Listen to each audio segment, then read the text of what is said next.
Hello out there, Christ Universal Temple, CUT Collective. I am so excited to be here for another Sunday Sermon Rewind. This is the Rewind podcast. We are here to dive into the lessons, the workshops, and the other spiritual growth opportunities that come from the team at Christ Universal Temple. So this week, I am going to rewind on the sermon just from January 26th, titled "Is Experiencing God Through Prayer and Meditation." And sitting in the hot seat today is the Reverend Gaylon McDowell, who is the Senior Assistant Executive Minister. I'm sure I'm jacking that up, of Christ Universal Temple, and he wears a thousand other hats. But I'm so grateful to bring my brother into the scene right now, and we're going to have a powerful rewind experience. How are you? I'm doing great. How about yourself? I'm lovely. This is a really important topic that we're going to cover today. Your sermon was so powerful, and I think that we're going to talk about experiencing God, like through prayer and meditation. So this is the crux of your transformation comes from this relationship, and so I'm excited about exploring this more with you. So I'm going to just do a brief prayer to open us up, and then we'll dive in. All right. And listen, if you're tuning in live with us, please go ahead while we're getting started. Go ahead and share this on your social channels. Let people know that we're going live and we're talking about prayer and meditation. We don't talk about prayer and meditation enough. Let's talk. We're going to unpack that some. And so share, like it, comment, all of that. And if you have questions for Rev, if you have questions from the lesson or just questions about your prayer practice or how to meditate, anything like that, feel free to add that to the chat, and we'll fold it into the conversation as it works. Okay. All right. So with that, let's just take a moment and center ourselves. And we can do that by just taking a deep conscious breath, inhaling and exhaling. We're bringing our awareness into this moment. And I invite you to open up your mind to center yourself on the idea that God is all there is. God is all there is. Good is all there is. Love is all there is. We live, move, and have our being in this perfect goodness. Just breathe that in for a moment.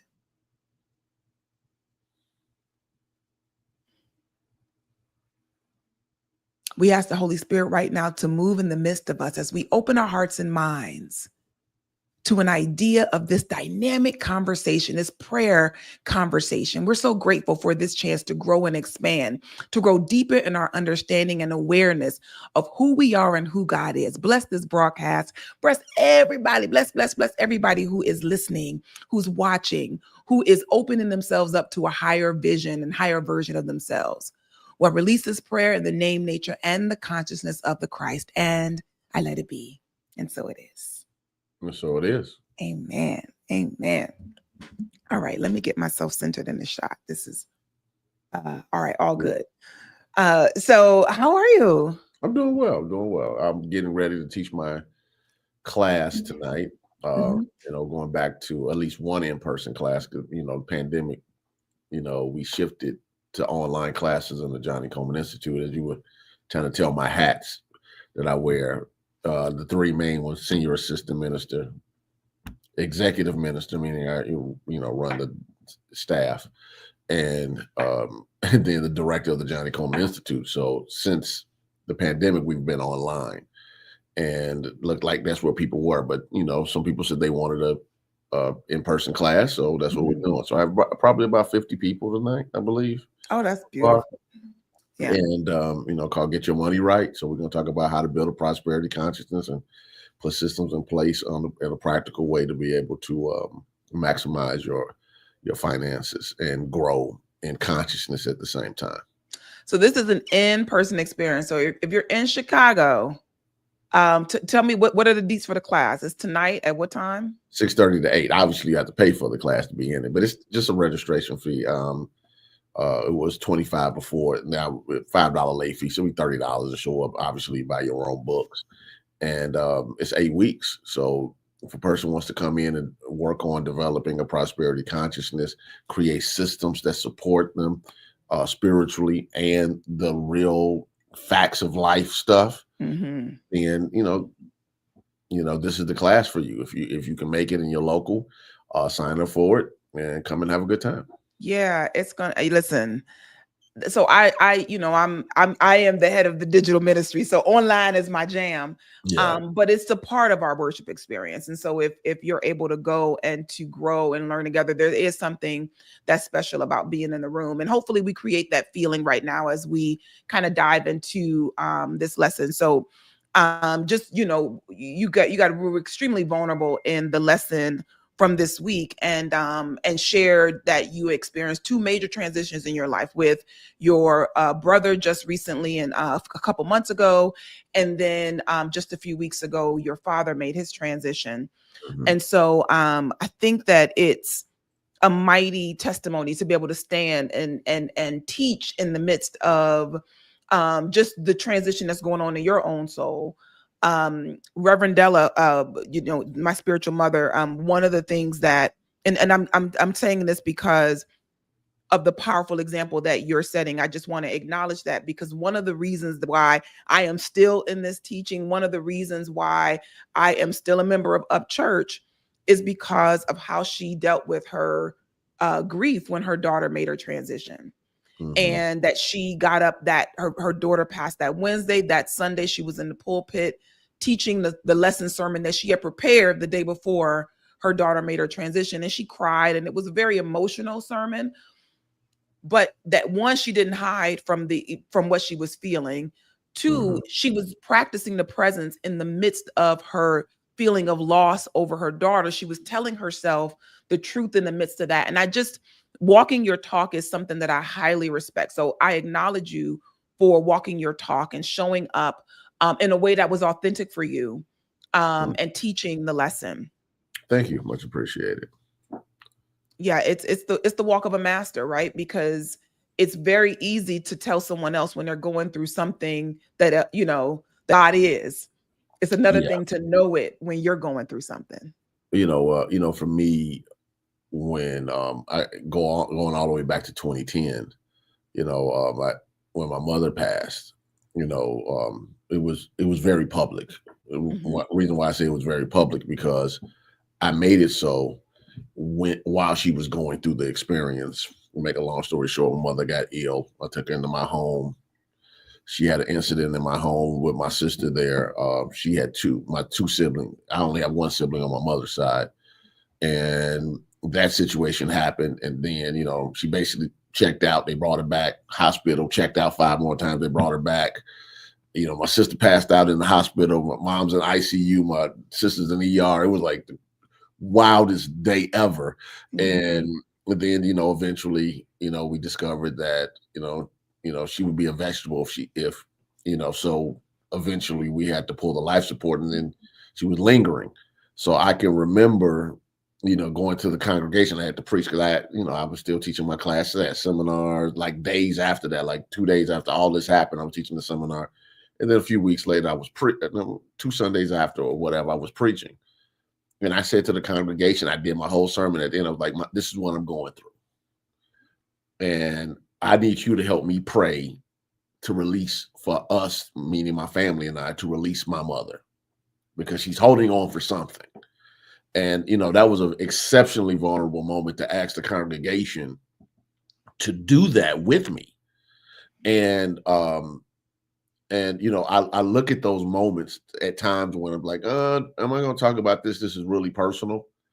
And I've discovered that when you allow people to take a look into that level of your life to see how this is being applied, Mhm. it changes it. So, after that situation happened, and, eventually my mother passed, and, I officiated her service and burial, all that stuff. A member came up to me and she said, I don't understand you. She's like, how could you, get on in front of, teach all this stuff you've been teaching, seminars, classes, you haven't missed a beat. How come, you can stand in front of a congregation and ask them to pray that your mother leaves. Mm. You know, Mhm. which to me was a compassionate thing. I'm like, she's holding on, or we're holding on to her. And Right.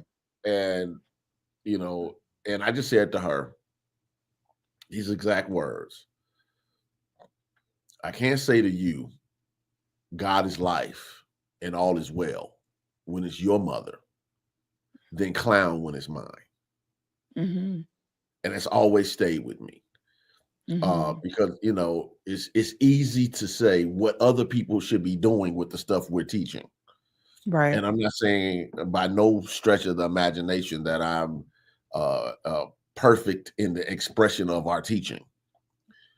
What I am willing to do is be authentic in the space. Yeah. And because I'm willing to be authentic in the space, it allows other people to see my sincerity. I'm not up here trying to be phony about something. I'm like, look, this happened. Yes, this hurt. Yes, this is I'm processing it. And yet I'm still standing on truth. Mhm. And that process allows people to connect. And I learned this not just from that mother. I just got to share one other thing, if you don't mind. Mhm. When this first came up to me, this, what I would say, really authentic sharing first came up to me. I would probably have been a minister for like maybe a year. And I still remember to this day, it's like I'm looking at you. I was preparing my sermon, and I was in the kitchen by myself, just writing at the kitchen table. And it was a Saturday, so I was already behind, but you know, life. And and when I wrote the end of the sermon, I didn't have a close. And you know how it is. You want to close strong, etc. And I heard it as clear as day. Talk about your grandfathers. I was Mhm. like, talking about my grandfather, talk about your promise. So I was like,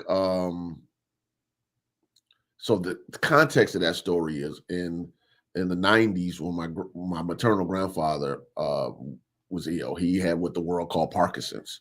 So his brain was completely fine and his body ended up being trapped inside of his mind was trapped inside of a body that didn't work. Eventually, you know, Mhm. he can't take care of himself, he can't walk, he can't talk, can't feed himself, can't anything. And he was lingering, I believe, because of the attachment he had to being the man of the family. You know, Yeah. my grandmother was married to him for 60 plus years. And, you know, he had one daughter and two grandchildren, and we were his world. And I remember, especially my sister Lisa, by the way, that was his world. We were just his world, but that's a separate conversation for another day. And I can They all remember, got their favorites. yeah, he only kept a picture of her in his wallet.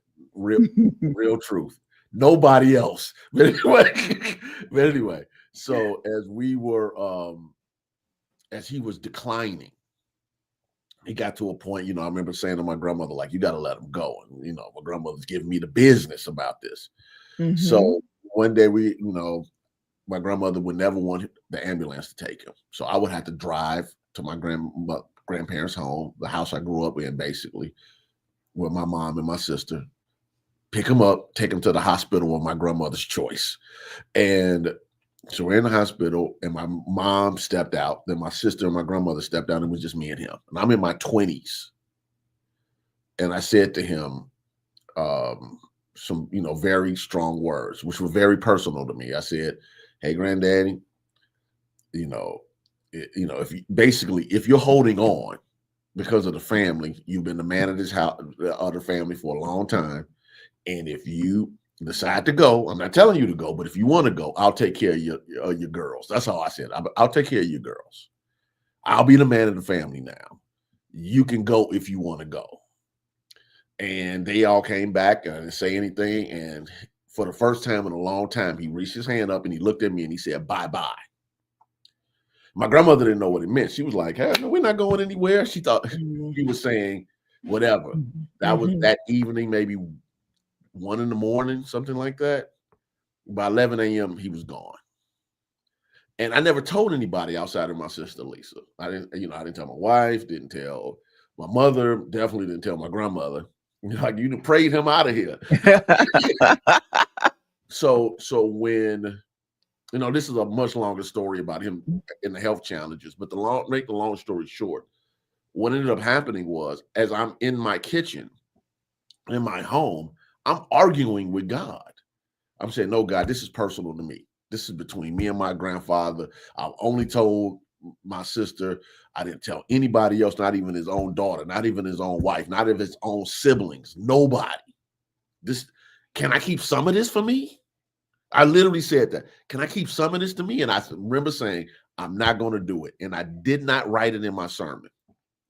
And when I got to the point of the sermon at the end, when it was supposed to have a close, it just came out and I shared. And people came up to me after the service. They were crying. Like, I'm still people having cassettes or CDs. I'm going to get the cassette. I'm going to get the CD. I'm going to send it to my sister, because they had been wrestling with those same type of things. Yeah. So when people get an opportunity to see spiritual leaders show up with integrity, with the message of, okay, this is how I had to navigate this. I'm not saying it was easy, but I'm also not going to pretend that this stuff didn't happen. Right. What I am going to say is, as I said on this past Sunday, pray before, pray during, pray when things get better, pray more, because I believe that it was my spiritual work ahead of those circumstances that allowed me to get to the space that I needed to be in while I was dealing with it. I call it making deposits, right? Like that, it'll be a time you need to make a withdrawal, but what did you deposit? Because you can only withdraw what you are depositing.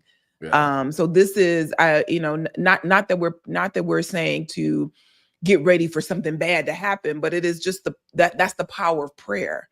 Is that you are able to stand in the midst of no matter what's going on. Yes. And so my deepest condolences. I know that I had a couple questions, because I'll tell you what I know. I know that there is a way when you are dealing with grief that you can think you're supposed to behave, like if you're having a good day and someone else, I remember telling people that when my father passed, telling them about it, but I was having a good day. Like I was perfectly fine.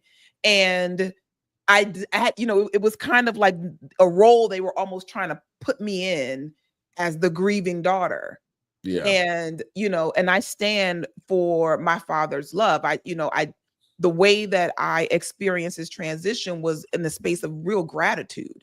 And that was, maybe a different way of grieving, but it was my authentic grief. But I could see how easy it is to morph into a behavior pattern that will make other people feel comfortable.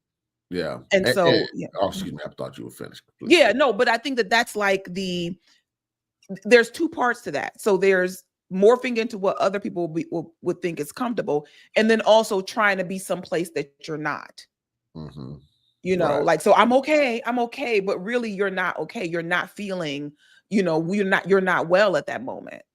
It's okay to be there and to be holding the truth. Yeah. Yeah. I think that's the thing about it. I try not to tell people this is what you should do. What I try to do is give people the opportunity to understand what an ideal can look like. Like if I stretch this idea out, where can it take me? Okay. Right. If I really believe, okay, that my peace is found in me, how far can I stretch that idea? And apply it to the stuff that's actually happening in my actual real world. All right. Because if not, it's platitudes. It's nice sayings. It sounds great, but it doesn't have any real impact. And I think to a certain extent, it devalues religion and spirituality, because people don't see the practicality in it. So when people get an opportunity to say, okay, well, we saw him preaching in November at CUT, and I was preaching in other places too, and online and podcasts and whatever.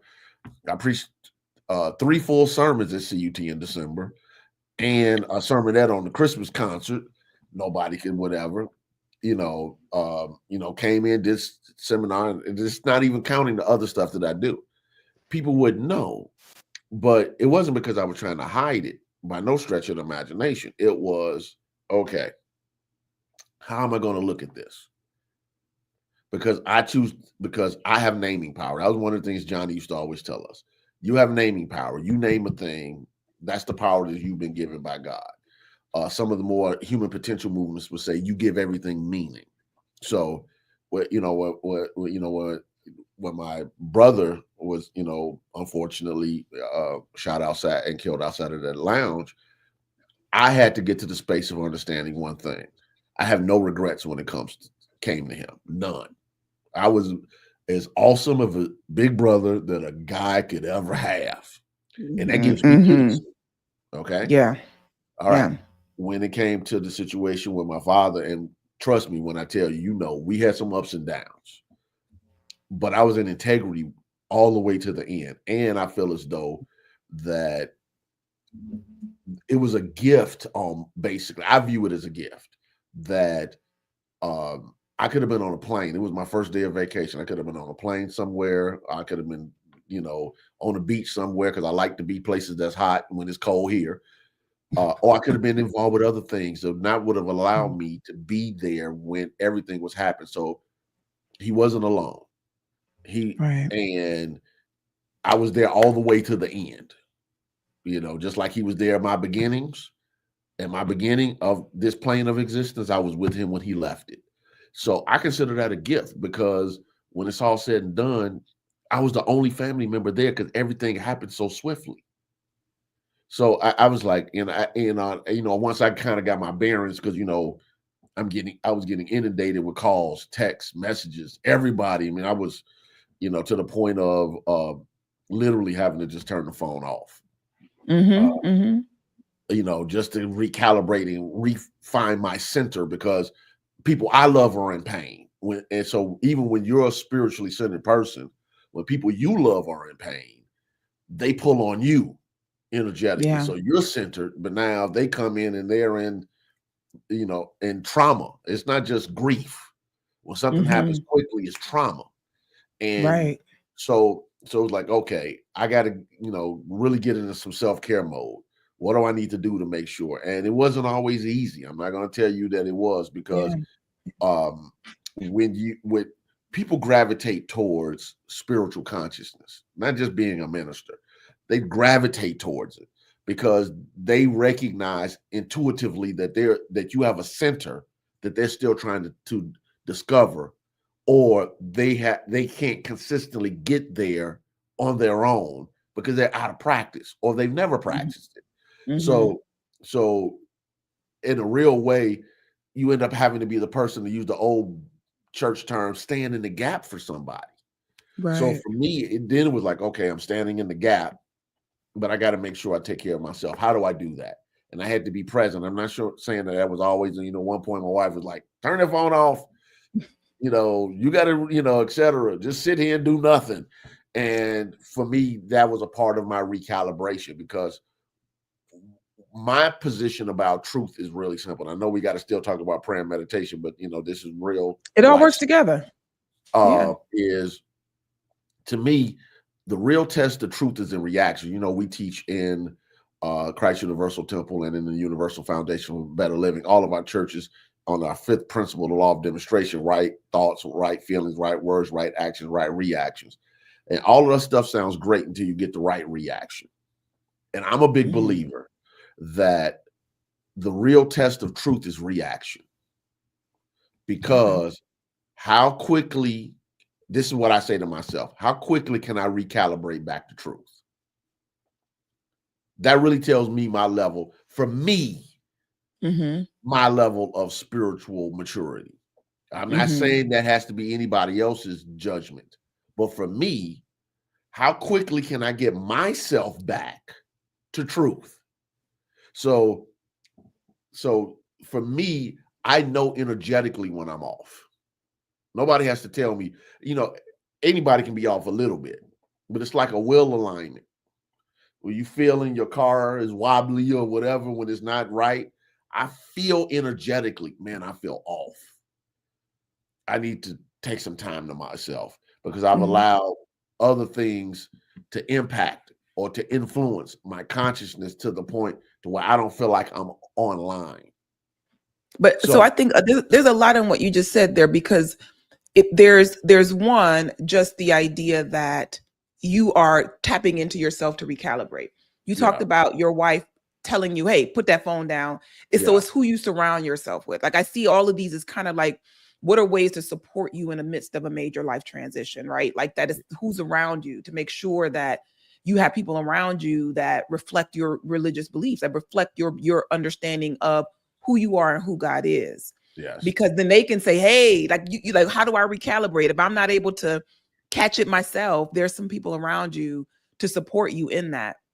And I yeah. think that's a powerful thing to mention, because we have to be mindful about who we have around us, especially at those times. Oh, absolutely, Yeah. absolutely. And and those are things that I don't forget. I can remember. I don't know. I guess this is turning into how to handle grief Mhm. podcast, but I can never forget when my mom passed. She was lingering, and my sister was really struggling with going to see her at the hospice. And my sister went to see her, and within 30 to 45 minutes, while my sister was still there, went in the room and said, "Ma, it's okay. I'll be fine. You can go." But my sister and my mom were like, I don't know if you ever seen the movie Venom, where the guy has the symbiote on his body that takes. They were symbiotic. They were close. You're like I wasn't jealous of their relationship because I had my own, but I fully acknowledge my mother and sister were like this, and I knew my mother wasn't going to leave until my sister can make peace with it. Then she left, but I never forget. I was at the church. I got the call. Um, I think from my brother-in-law called, and I remember I was leaving out of here, and I said something to Reverend Carey, and I didn't know she was on the phone with Fred Randall, the former musical director at CUT.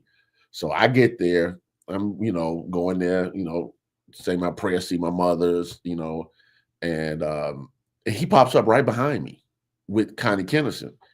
And while I'm trying to take care of the business of handling the stuff that needed to be handled, call the funeral home, do the whatever, etc., Fred and Connie sat with my sister, literally Connie hugging my sister until the funeral home got there hours later.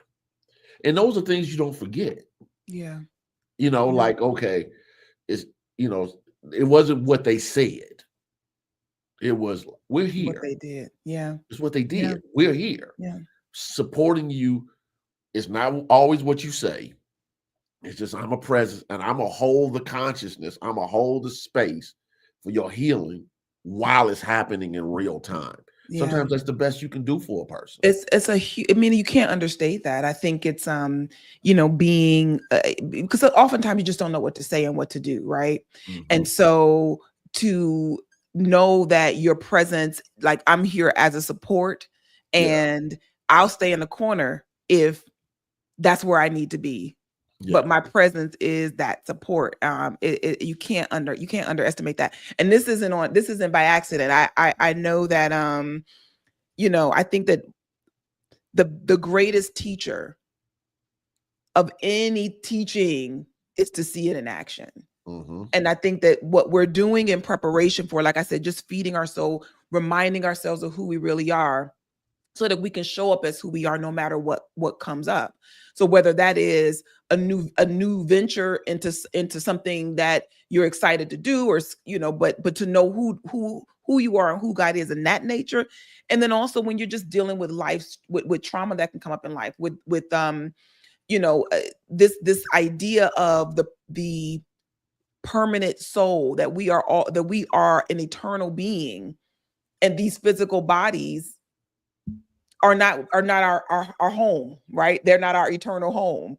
And so that is something we're present to, but it's different when you're experiencing it, when there is somebody that's in your experience that's Mhm. going through it. And I just like I said, there's real life stuff. The truth works, and the truth is available for us to stand on no matter what we are going through. And I'm grateful that you're here saying that, because it could look easy on the outside. You officiated both of their services. It's like, that looks like, oh, okay. Not, what I mean? Okay. No, So it yes, wasn't. because It he's a wasn't minister. easy. No, it Yeah. wasn't. You got to get to a space. I remember my dad. What I said at my father's service. I remember what I said at my brother's service in 2010. I have no idea what was said at my mother's service because the space I had to get to, much younger, you know, It's your mama. it's my mama. And like literally people were coming. I got a call from Reverend Tumpkin from Miami the day after talking about the service, saying people said we should have recorded it. I said, I told us, like, I have no idea what I said. I appreciate the compliment, but the space I had to get to, because I had to stay there for like 2.5 weeks until she made her transition, then another week for the funeral. So it's like, holding the high watch. Yeah. Okay. And I can't drop right now because right now I'm holding me up, but I'm also present too. My sister's really going through this. Relatives, her cousins, uncles, whatever, etc. And then I have a child. At the time, Angel was 11, 12 years old, something around that. I think she was 12. And so she's going to react based upon my energy. So it was based upon understanding the space. So the responsibility, and I'm not saying this is for everybody, but the responsibility of people who do work like us in the clergy world is, we know that the stand we make for ourselves is not only to the benefit of ourselves. Yeah. Okay. So when we are standing in consciousness, it's also it has to be strong enough to be able to, sort of like a deck. They don't build decks without, they'll say only so many people can be on this deck before it can fall. We recognize that we're never building consciousness solely for ourselves. And I'm not saying, I consider that the beauty, and I'm just going to be real talk. It is also the burden of burden. Yeah. It's a beautiful thing to be able to do it. It's the best thing in the world to be able to be a space of transformation for other people. But sometimes it's a real heavy lift. And again, it's putting the people around you, because I did my father's service as well. I did his give me the word. Why can't I think of it? I'm seeing obituary, but that's not it. Eulogy. The eulogy. Yeah. And again, putting the right people around you. So Dr. Pulley came to support me. Dr. Charles Stevens came to support me. Reverend Derek Wells came to support me. And I'm in the room, and I don't share the same spiritual discipline that my family shares. And so, but it's all one God, and I'm in that space. But when my brothers came and grabbed me and they were, "What do you need?" "I need prayer." And to have that, it's what got me into the space, because I could feel myself, because I'm in a casket funeral, and so I could feel myself beginning to, okay, I'm losing my center, and to have that love around me. So who you surround yourself with in any situation, but especially when you're going through something that's very difficult, is important. If you've ever been, if you've ever cared for anybody and they're having a hospital experience, it's like, who's the person that should be in the hospital room with you? And it is not the one you have to entertain, two, that's trying to climb into bed with you. Like it's like, you have to be a stand for health and for love. And, and so that's an opportunity for us. And how that, I think that totally ties into your lesson, because this is how you started your lesson off. It, of course, bridged really well into it, is that you have to have experiences with God. You have to build relationship with God, because when you go through these things, to me, it's not so much tests. I think they're testimonies to your practice. They're testimonies to your spiritual, and not in a judgmental way. It's to say, when I went through that experience, I wasn't in the mindset of abundance. Like, I need to grow in my awareness of God as my all sufficiency in all things, because when it hit the fan, I lost it. I wasn't in, so these experiences give you a chance to see what your relationship with God looks like in real life.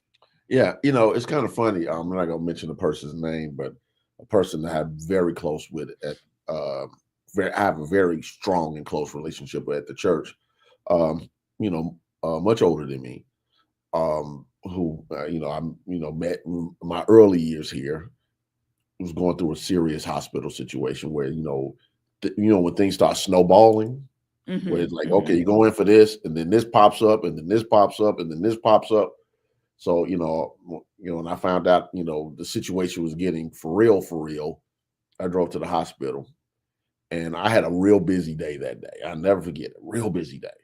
So I pop in the hospital, and she was unconscious, and I said, what we do, you pray, you hold the consciousness, and then Spirit just like, don't leave. So I called Reverend Wells, like, look, I got to stay here. And I just sat by her bed for the next 4 to 5 hours.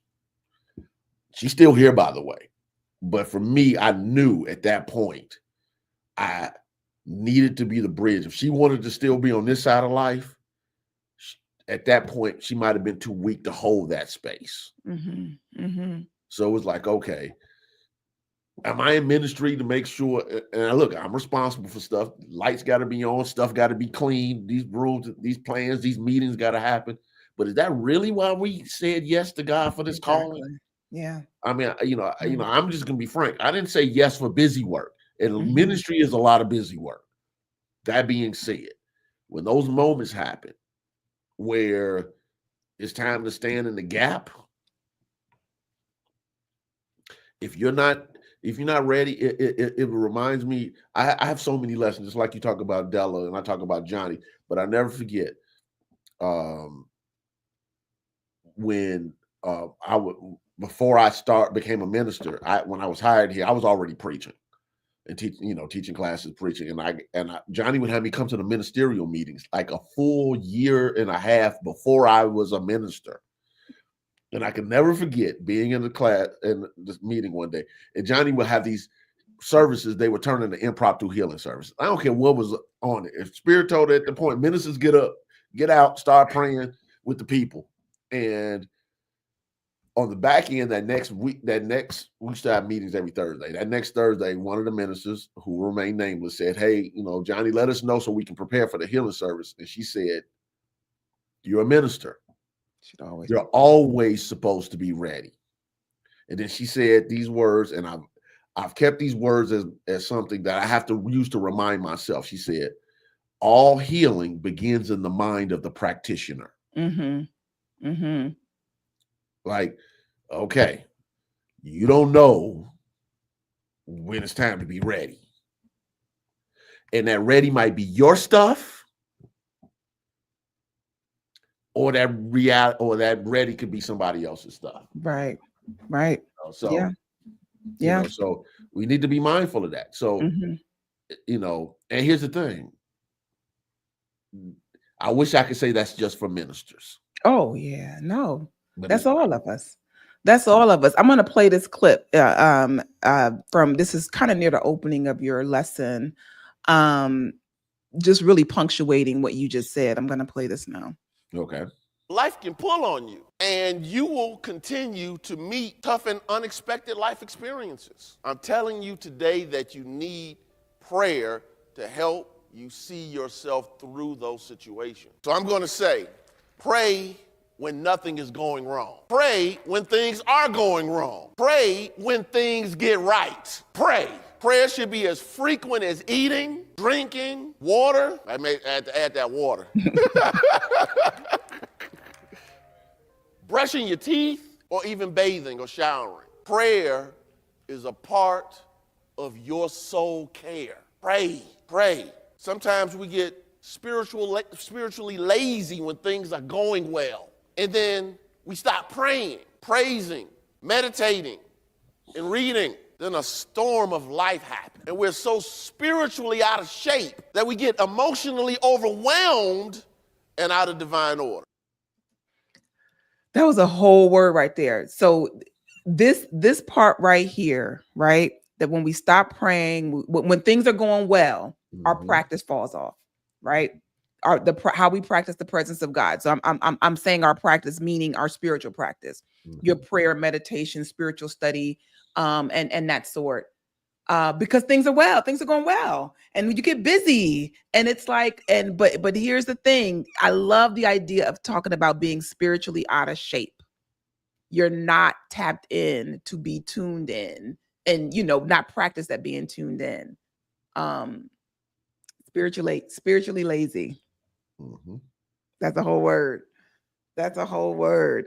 So just a little teaching moment, so that in case you didn't get an opportunity, I do want to invite you to watch the lesson sermon from this past Sunday. That is January the 26th.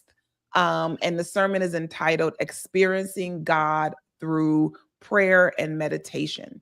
And so one thing that I want to just level set us on right now is, what is prayer and meditation. So I'm going to play this clip, and then I want to talk a little bit about what is prayer and meditation. I think that these definitions are so powerful, but I want to make sure that everybody understands it. Prayer is the most highly accelerated mind action known. It steps up mental action until man's consciousness synchronizes with the Christ mind. I'm going to read that again. Prayer is the most highly accelerated mind action known.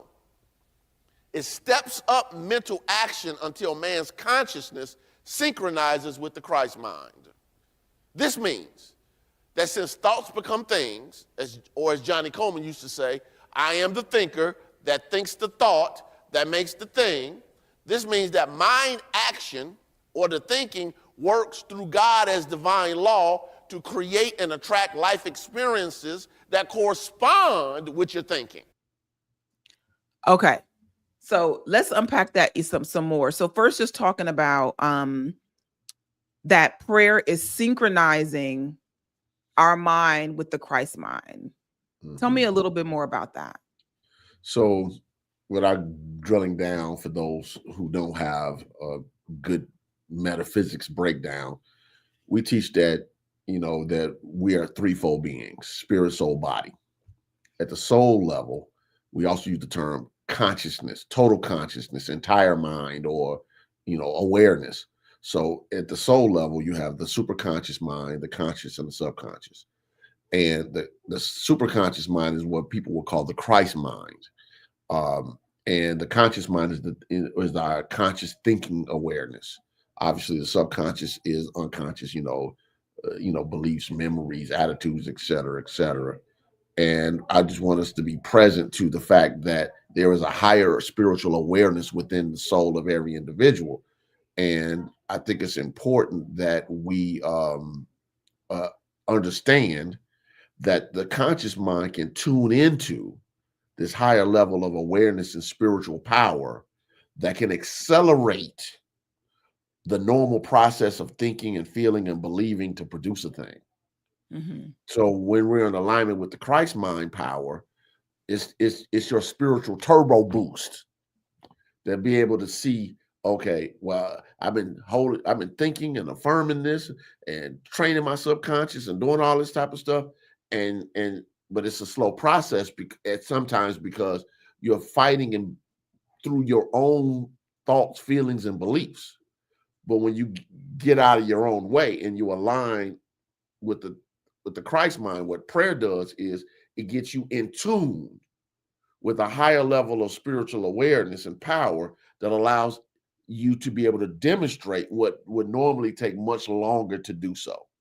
Hopefully that's the easiest way I can explain it. Yeah, no, I think that hits it. The just understanding that there is intent behind your prayer, right? That sometimes we're praying about the challenge we're going through, but this definition of prayer talks about the purpose of it being to align your mind with the mind of God.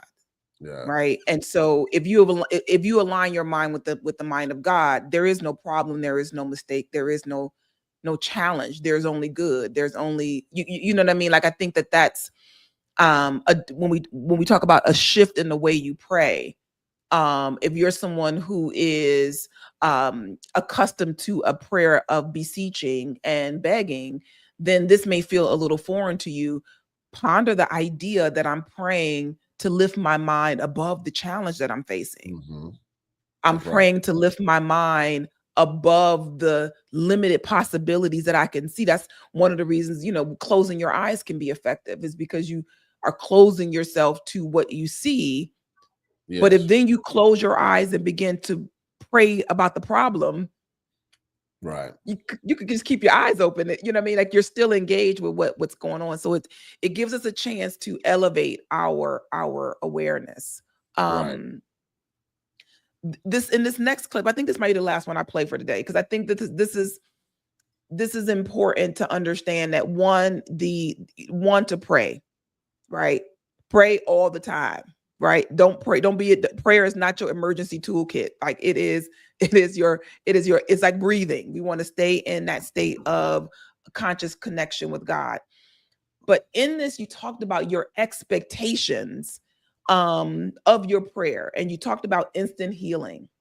Right. And so I'm going to play this clip, and then let's dig into that just a little bit before we close out. Okay. Started to think about listening to our beloved Della Reese, who was one of our ministers, talk about how she had the brain aneurysm at the Tonight Show, and they rushed her to the emergency room. And shortly before that, she had developed a relationship with Reverend Coleman through a makeup, a hairdresser or something like that. And while she's in the hospital room, and they're saying all the things that could go wrong with her brain, she says she saw Reverend Coleman in her hospital room. She would tell you, no, I wasn't seeing things. It wasn't my brain going haywire. I saw her in my hospital room. Reverend Coleman was in Chicago praying.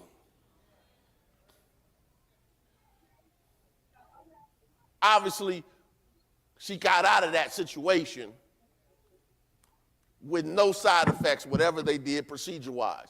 You come out of that with no problems, prayer. I kept asking myself, do I believe when I pray? Do I expect immediate results? Do I expect instant healings, breakthroughs, and prosperity? Do I believe, as the song says, the atmosphere can change? So those are some powerful questions, right? What do I believe are the effects of my prayer? Do I expect immediate results, healings, instant breakthroughs, and prosperity? Tell me, what brought you to these questions? Like, what incited that instant healing thought? Well, as I said in the sermon, I was listening to someone who was talking about NLP, talking about breaking people's phobias and fears. And the challenge was, for me, was this person is just talking about, if a person can learn how to break, if a person can learn how to be scared of something to the point to where they can see what's not there factually, can have biological changes in their bodies, adrenaline dumps, heart rate increases, breath gets shallow, hormones change, can have reactions like jumping up and running and things when things aren't even there, or even if it is out of proportion to what's actually physically happening. He said, well, if they can learn that in an instant, they can learn to be free in an instant.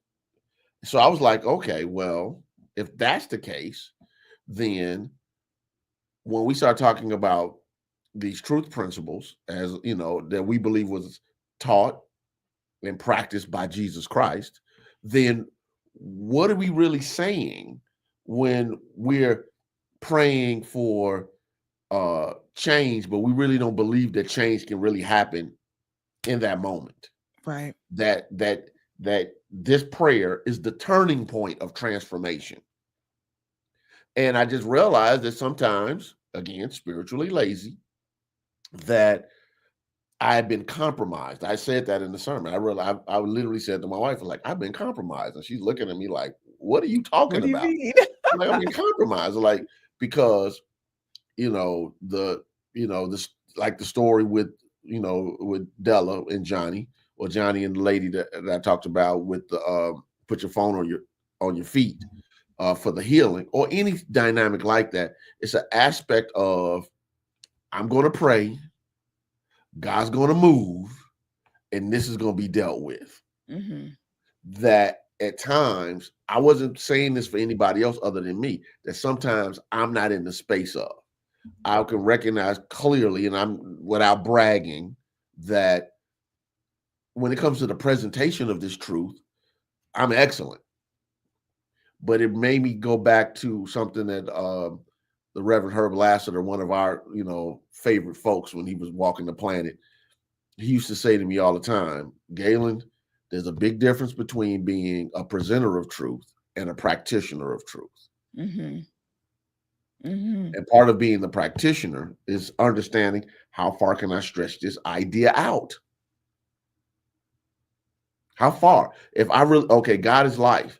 And if I can hold this consciousness of the health, energy, vigor in every cell of my body, how far can I stretch that idea out? If God is really the source of my supply, how far can I stretch that idea out? If God is the joy, a peace, a love in my soul, how far can I stretch that out? If people say that, you can release and let go of things that happened in your past and you can be free now, how far can I stretch that idea out? You mean, so for me to have peace, it could be a process or it could be a transformation. Mm-hmm. It's not either or. Yeah. Yeah. Okay. Today could be the day in which I can accept prosperity. It's like that preacher, he's a Pentecostal preacher, but he said he was working through financial challenges in his life, and he said it came to him one day, I'll never be broke another day in my life. And he started saying money cometh. Leroy Thompson. He started saying money cometh, and that was his way. Now here's the thing: God, all this religious stuff is our stuff. He changed his mind, and spirit backed up his changed mind. So when he said money coming, I can never forget, laughing and joking, because when he shows up in places, people just show up and give him money, like tens of thousands of dollars every time he shows up in places. Now, I'm not talking about the people, the church that brought him in. People show up with cash and checks. Here's 5,000. I've seen it. I used to have these joking conversations with Bishop Carlton Pearson about him. And he's like, man, when I was in Oklahoma, I invited that guy to my church. And while he was preaching, people put $50,000 at his feet right in front of the pulpit in cash. I was like, what? And he said, I know it was $50,000 because I had my people collect it and give it to him. And he said, this happens everywhere he goes. That's the change from one thought. I'll never be broke another day in my life. He got fed up with brokenness, and he got full of money coming.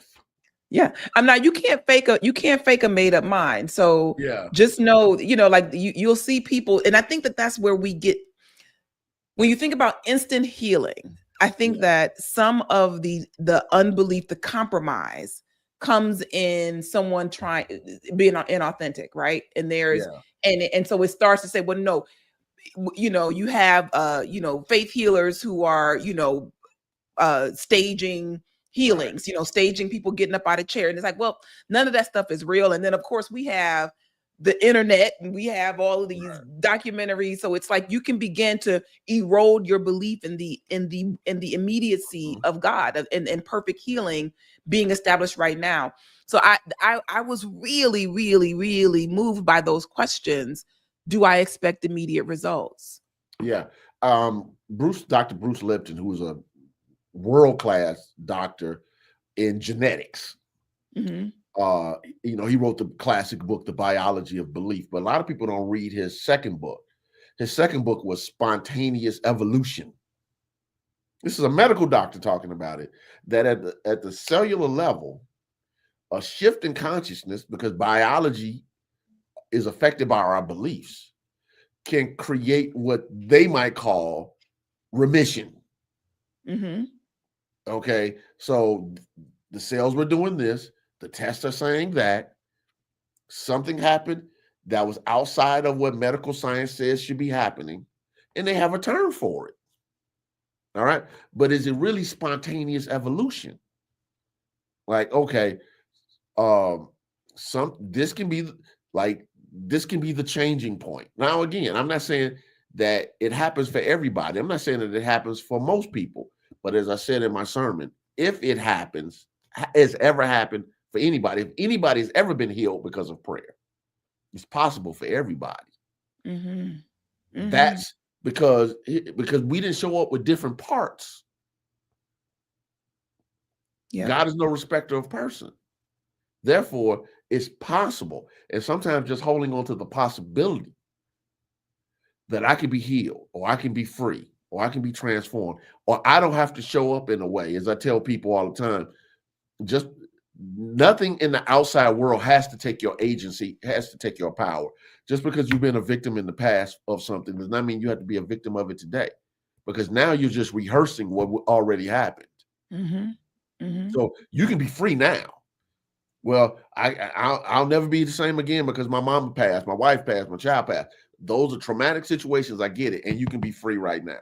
The job loss, the business loss, the divorce, devastating, tough, rough. I get it. And you can be free right now. The question is, can you accept that you can be free right now? And when you are free to stay free, like that's the, it is a, like you said, money cometh, I won't be broke another day. Right. I had been contemplating this idea. Actually, it's like you gave voice to something I had been contemplating, because I had been recovering from a hurt. And it was impacting my ability to work out. And I just was, not feeling great about that. And when you hurt yourself and then you start to hit that same thing all the time, like you get a paper cut and then you can't help but keep hitting that paper cup, or you bite your lip, you keep biting it. So I said, so am I expecting pain upon pressure on this area? Like, is every step or am I thinking about it? I'm basically giving it more energy and recreating it. And so what can I do to stop it? I want to honor my body. I want to take care of my body. But I do, but am I teetering on that edge of affirming the pain versus affirming the health and vitality in my body? And so that this is like that instantaneous healing. I'm available for instantaneous healing. I'm available for a breakthrough right now. Yeah. I'm available for my atmosphere to change right now. I sit with these questions, y'all. Like this is really, really amazing. I think it, as we talk about this communion, this conversation with God, that this is a question that you can ask in the silence of your soul, and just be with it. Just be with it a little bit. Do some quiet contemplation, because I believe that the reason that we may not pray, our prayer life, our prayer practice may not be, we may be lazy, spiritually lazy, is because we don't believe that we can get results. Why would you do something over and over again that you don't believe is going to get you results? And so if you find yourself putting prayer at the bottom of your list, contemplate, do I expect results? Yeah. I can remember, I was very close to Reverend Margaret Cook. That was my girl. And, I used to joke with her because she would say so glibly and easily, the Holy Spirit told me. The Holy Spirit told me. And I was like, sometimes I would hear a thing, but I'm more like the Matrix. I'm more like download. I get thoughts, images, and whatever, but she's like, she talked about God like she was having tea with God. Like, yeah, we sitting at the table. Great. That was how she understood God. So it was that instant for her. And I think in a real way, her explaining that way helped me understand that people can have different ways in which the intimacy of spirit is present to them. Yes. And you need to understand your way. Yes. For real. Like, I say this in my classes, and I'll just say this here. Do you know how spirit in you communicates with you? You need to know. Just like she would say, the Holy Spirit told me, the Holy Spirit told me. I do my best work through the contemplation of things. I'm reading, I stop. And for me, that's meditation now. Now I'm contemplating something. And in that contemplation, I go deeper. Or in that contemplation, I open myself up So then when I'm shaving, oh man, that's a great idea. Let me write that down. I'm driving, but it's opening myself up to it. So you have to know how you move. Some people are more energy people. They feel, they sense stuff. It's a feeling thing for them completely. Some people see auras. Yeah. People will say to me, I saw the aura, I saw the color, whatever around your body and whatever. They're different people. I remember I was in Oakland at the Religious Science Church in Oakland. I can't remember who was leading the church at the time. I was with Reverend Tompkins. Some people came from UFBL. We all went there. And I was upstairs. They had these people that were doing different healing modalities. So I walk into the just Reverend Boyd, Evelyn Boyd, and I walking around just looking at different people. And so we walked into one lady, and I lost her information. And to this day, I wish I still had it. It was a room full of us, and she's explaining to people, this is what I do, and how she could sense energy. And she looked at me and she said, oh, you had an injury right here from both. And then she put her arm down where it was. Now, she didn't know that I had to have I had a pinched nerve. And, and that was one of the things I couldn't get it up off of me. And to be honest with you, I went to my buddy, Reverend Shirley Lawson. She did some pressure point massage stuff that she does and found it, and it got healed. And she said there's some lingering energy around that. And she literally put exactly where all the places where I felt pain and weakness, she moved her hand. She could see it on me from the moment she saw it, saw me. She saw my energy. She's like, it's a disruption in your energy here. And I'm looking at her like, okay, she's legit. Yeah. Yeah. How does spirit in you move? Yeah. You gotta know. Reverend Della would say that she would joke about how, people, how much she loves her husband and how people will somebody try to want my husband. She said, go on and take him, because you're gonna bring him right back to me. I got him. It's like I got him made like I like him. She knows her husband. You have it's the intimacy of the experience with God. Do you know what God feels? I say how God communicates, because it's the voice of God may not be an actual voice. And that may be that word may be what's keeping people away from a deeper intimacy, is because they're listening for a voice. They want the Reverend Marjorie Cook experience. Right. And that may not be how you best experience God. And so that's intimacy. That's like, I spend time. That is why you said pray when it's good, pray when it's not going great, pray. Is because you're developing an intimacy. And then in that intimacy, I begin to expect results. I begin to expect something out of this relationship, because I know now. I'm not just saying, I know now because I'm having an experience. And so I do challenge you all to, I didn't pull the soul work for this week, your homework that you gave, but I'm going to run you back to the service to watch this lesson, because sometimes you need to, and this is not an ego boost. Sometimes you really do need to see the truth on 2 feet. And not that every the only way to teach is to share your personal testimony. That actually I had to be taught to share my personal testimony, because I was taught to teach principle first. Principle. We were all taught that. Yeah. Even though Johnny was telling her story the whole time. I know. Listen, I came from a storyteller. So but the reason why people don't tell, I think our teachers told us not to teach the story, because you can get stuck in your story. And I never forget, years ago, Les Brown had brought speakers here. It's like 94. He brought some speakers to CUT, and he had an evening worth of speakers. And one young lady who was unfortunately a victim of domestic abuse from her husband, as she was giving her speech, she started talking about her story, and she got stuck in it. And I was like, and I made a note, very early. I had never had a teacher training class in my life. And I said, oh, she's stuck. You got to be careful when you're sharing something, that you're in a space that you can share it. Yeah. Her body started reliving the trauma. And I can remember, because, she said something, what she said to him at the church, that Les had to come up and clean up because it wasn't church words. Mm-hmm. So, but that was because that was her response. She was reliving it. And I think to a certain extent, you know, I'm not saying that's Les's fault. He brought speakers and they decide what they're going to talk about. And it can be very powerful to share a story about overcoming something like that. Mm-hmm. When you're ready. When you're ready. When you're ready. When you're ready. Sometimes you need to be quiet. Yeah, like sometimes it's necessary to be still, go sit down somewhere and let your soul heal. And finish processing. It's like you haven't processed this. You haven't found, I like the way Dr. Pulley puts it, that you got to find the lesson and the blessing in it and then release it.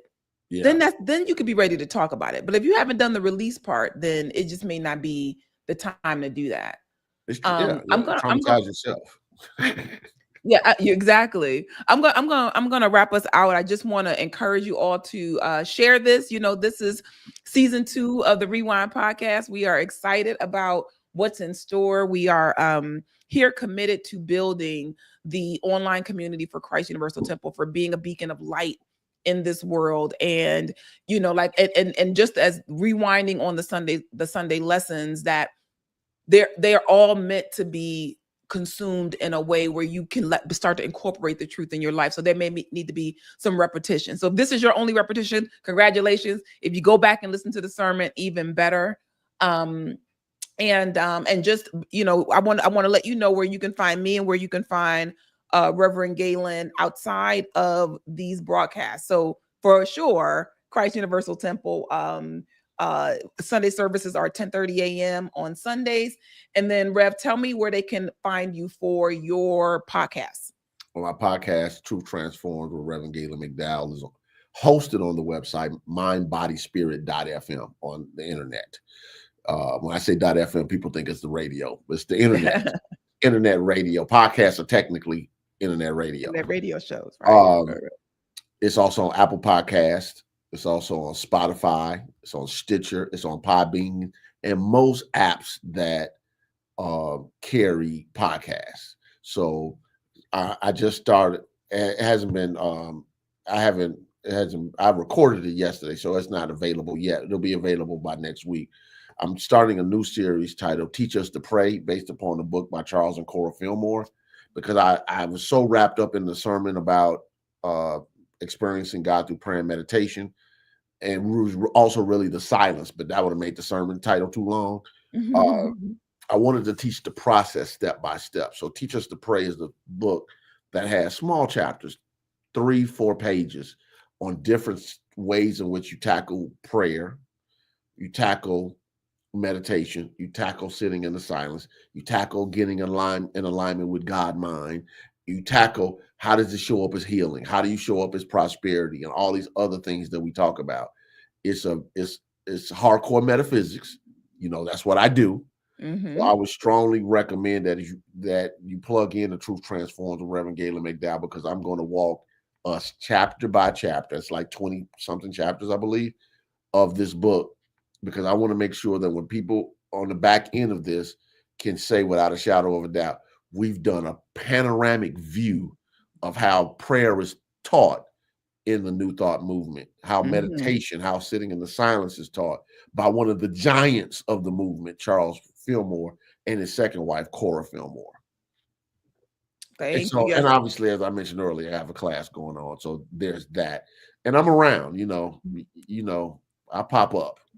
When does the podcast go live? Like, when do you post? I normally post them on Wednesdays, because when I was doing it live on Unity Online Radio, it was always Wednesday at 10 a.m.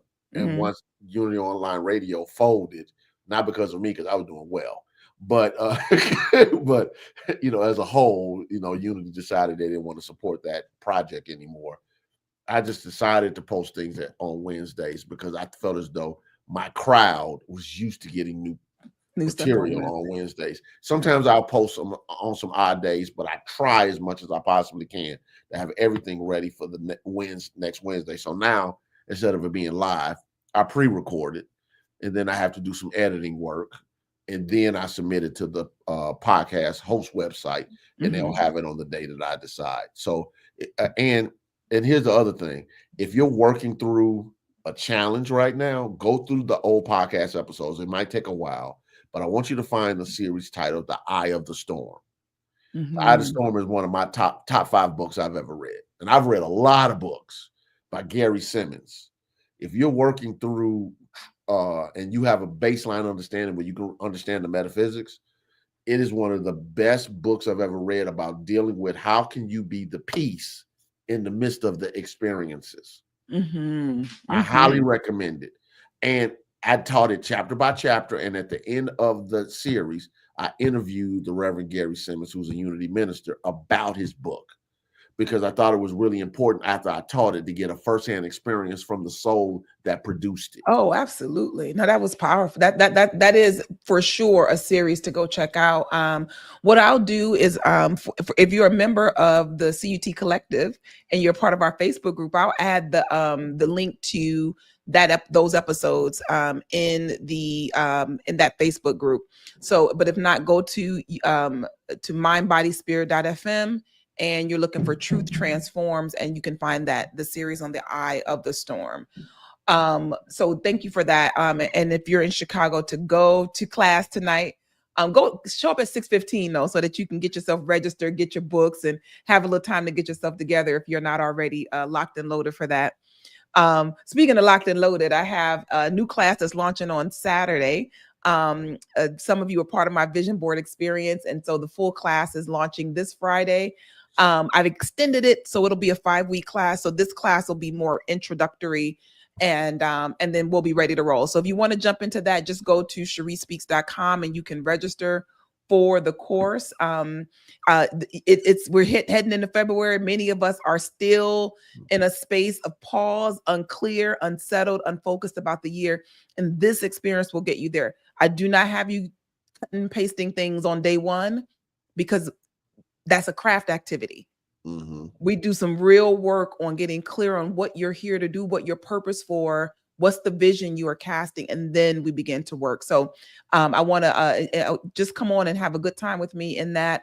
And I'll be back next week with Reverend Wells for the Rewind. We will have the Rewind next week.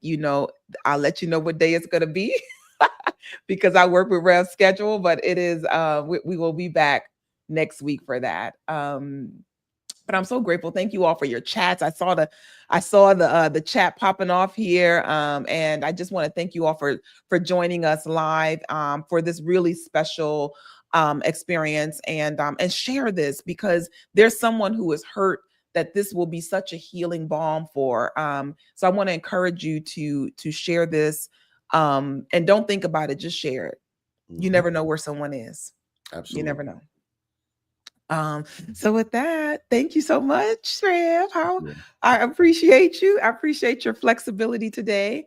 We'll be back. And until then, because you might see Reverend Gaylon before he gives another lesson sermon. We may be doing a special episode coming up soon. So yeah, just stay tuned. We're rocking and rolling for 2025.